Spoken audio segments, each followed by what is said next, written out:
시편 33편 1절에서 9절까지 말씀입니다.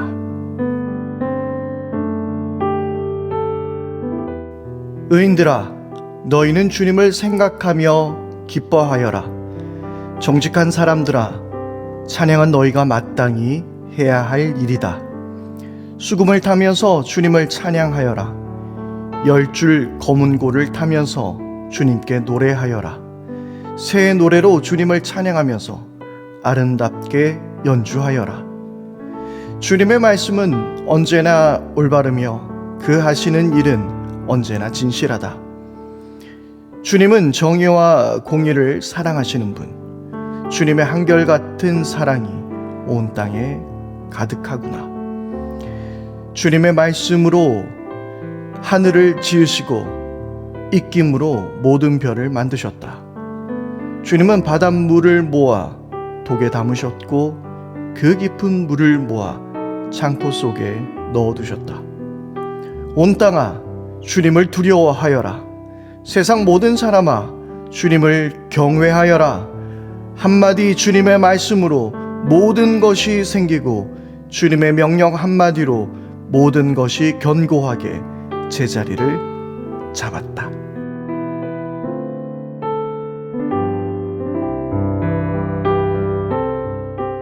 할렐루야, 우리의 찬양의 이유가 되어주시는 우리 하나님의 이름을 찬양합니다. 오늘도 여러분 모두의 삶 가운데 하나님의 은총과 평강이 늘 함께 할 수 있게 되기를 바랍니다. 여러분, 우리가 하나님을 찬양하는 것이 우리의 삶에 얼마나 복된 일이고 또 그것이 얼마나 즐거운 일인지, 그 은혜를 경험했던 분들은 이 말이 어떤 의미인지 아마 아실 수 있을 것 같습니다. 여러분, 하나님을 찬양하는 것은 성도의 마땅한 의무입니다. 바로 오늘 시편 33편의 1절은 그것을 우리에게 말씀해 주고 있습니다. 의인들아, 너희는 주님을 생각하며 기뻐하여라. 정직한 사람들아, 찬양은 너희가 마땅히 해야 할 일이다. 세상에 있는 사람에게 이 찬양을 하라라고 말할 때에 이 찬양은 마땅한 너희의 의무라고 이야기하고 있습니다. 하면 좋고 안 하면 어쩔 수 없는 그런 차원의 문제가 아니라 의무라는 것이죠. 우리나라에도 몇 가지 국민의 의무들이 있지 않습니까? 반드시 해야 하는 그 최소한을 이야기하고 있는 것이죠. 우리 성도들에게도 그런 의무가 있다라는 것입니다. 바로 그것은 하나님을 찬양하는 것입니다. 여러분, 그러면 어떤 분들은 이렇게 이야기할 수도 있을 것 같습니다. 전도하는 게 우리의 진정한 의무가 아닐까요? 맞습니다. 전도도 우리가 해야 할 의무입니다. 그런데요, 우리가 복음을 전하는 궁극적인 그 이유가 있다면 바로 그들이 예수님을 영접하고 난 이후에 구원받은 하나님의 자녀로서 하나님을 찬양하기 위한 것이죠. 하나님을 예배하기 위한 것입니다. 바로 그것이 우리가 선교를 하고 전도를 하는 이유입니다. 여러분, 그래서 우리는 주님을 알지 못하는 나라에 가서 그곳에서 하나님을 예배하며 또 복음을 전함으로 말미암아 많은 사람들과 함께 결국은 그곳에서 하나님을 예배하기 위한 것이지요. 우리의 전도 대상자들은 단지 교회에 이름을 적고 출석하는 것이 그들의 목적이 아닙니다. 그들의 진정한 목적은 하나님을 예배하는 것, 하나님을 찬양하는 것입니다. 왜냐하면 그것이 하나님께서 우리를 지으신 이유이기 때문에 그렇습니다. 마땅한 의무이기 때문에 그런 것입니다. 그런데 여러분, 우리는 그 마땅한 걸 그렇게 즐겨하지 않은 것 같습니다. 그래서 하나님께서는 오죽하셨으면 예배하는 자들, 그분을 예배하고 찬양하는 자들을 찾으신다라고 말씀하고 있습니다. 그리고 하나님께서는 그 찬양 가운데 거하시고 찬양을 기뻐하신다라고 말씀하고 있습니다. 우리의 인간의 창조의 이유였고 그리고 우리들의 의무였음에도 불구하고 이 죄로 망가진 이 세상은, 그리고 우리들의 그 모습들은 이 찬양을 잃어버렸기 때문에, 그 목적을 잃어버렸기 때문에, 그 창조의 이유를 우리 스스로가 놓쳐버렸기 때문에 하나님께서는 예배하는 자들을 찾으실 뿐만 아니라 예배하는 자들 가운데 함께해 주시고, 그리고 하나님께서는 예배 받으시기를, 찬양 받으시기를 기뻐하신다라고 말하고 있습니다. 성경은 이제 계속해서 어떻게 우리가 이렇게 하나님을 찬양할 수 있는가, 이렇게 우리가 찬양으로 반항이 아니에요. 찬양으로 반응할 수 있는가, 그 이유에 대해서 또 성경은 4절부터 7절까지 이야기하고 있습니다. 주님의 말씀은 완전하시고 또한 주님은 정의와 공의로 세상을 다스리시는 분이기 때문이라고 계속해서 이야기하고 있습니다. 그 샤머니즘 문화에 보게 되면 신을 즐겁게 해주면, 신을 만족시키면 복을 준다라는 그런 생각을 가지고 있죠. 그래서 막 요란스럽게 노래를 하기도 하고 어떤 음악을 연주하기도 하고 제사상을 바치기도 합니다.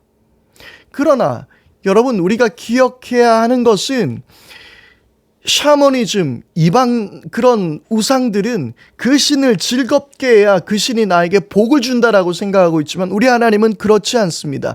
이미 찬양할 이유를 우리에게 주셨어요. 우리에게 독생자 예수 그리스도를 보내주셨어요. 온 우주 만물을 창조하시고 아름다운 세상을 지으셨어요. 그리고 거기에 우리가 반응하는 것입니다. 하나님께서는 이스라엘 백성들을 출애굽시키셔서 구원하신 이후에 그들에게 예배를 받으시기 원하셨다라는 거예요. 그들이 홍해를 건너고 나서 건넌 후에 그들은 홍해에 기쁜 찬양을 드릴 수 있었던 것입니다. 하나님을 막 기쁘게 드리고 막 찬양하고 난 후에 홍해가 갈라진 게 아니란 말입니다. 하나님 먼저 우리에게 은혜를 주셨고, 그리고 우리는 그 은혜에 반응할 뿐입니다. 주님의 그 선하시고 놀라우신 은혜, 그 사랑을 인하여서, 말씀의 그 완전함을 인하여서, 그리고 주님의 공의와 정의로 인하여 우리는 찬양할 수 있는 것입니다. 그래서 우리가 말씀을 들여다보지 않고 하나님을 깊이 묵상하지 않고 하나님을 찬양한다라고 말하는 것은 거짓말입니다. 말씀을 열심히 묵상하십시오. 하나님이 어떤 분이신지 깨달으십시오. 그리고 우리는 하나님을 찬양할 수 있는 것입니다. 세상을 바라보며, 그리고 내 삶을 바라보며 모든 만물과 그리고 세상을 창조하시고 다스리시는 그 주님을 찬양할 수 있게 되기를 바랍니다. 그리고 온 우주를 바라보며 이 광활한 우주의 통치자이시며 창조주가 되어주시는 우리 하나님을 기억하고 우리는 그분 앞에서 기뻐하며 노래할 수 있는 것입니다. 팀 켈러는 이런 말을 인용합니다. 찬양은 내면의 건강을 보여주는 음향 신호다라고 이야기하고 있습니다. 그렇습니다. 찬양은 지금 여러분들의 내면의 상태를 너무나도 절실히 잘 보여주는 음향 신호입니다. 오늘 여러분들은 어떻게 하나님을 찬양하고 계십니까? 오늘 여러분들의 일상 가운데서 그 찬양의 고백이 멈춰지지는 않았습니까? 여러분들이 기분 나쁘면 찬양은 멈추지는 않으셨습니까? 여러분, 찬양은 성도들의 마땅한 의무인 줄 믿습니다. 늘 소리 높여 주님을 기뻐하며 노래할 수 있는 여러분 모두가 될 수 있게 되기를 바랍니다. 함께 기도하겠습니다. 주님은 우리의 찬양의 이유이십니다. 그리고 우리의 찬양의 그 근거는 또한 주님께서 우리에게 맡기신 의무이며 창조의 이유입니다. 주님, 마음을 다하여 늘 주님을 찬양할 수 있는 저희 모두가 되게 하여 주옵소서. 내 입술에서 찬양이 멈춰지지 않게 하여 주옵소서. 우리 주 예수 그리스도 이름으로 기도드립니다. 아멘. 이제 우리 함께 기도할 때는요, 하나님, 내 입술에 찬양이 멈춰지지 않게 해주십시오. 내 감정과 내 환경과 여러 조건에 따라서 찬양을 멈추지 않게 해주십시오. 우리 그렇게 함께 주님께 기도하기를 바랍니다.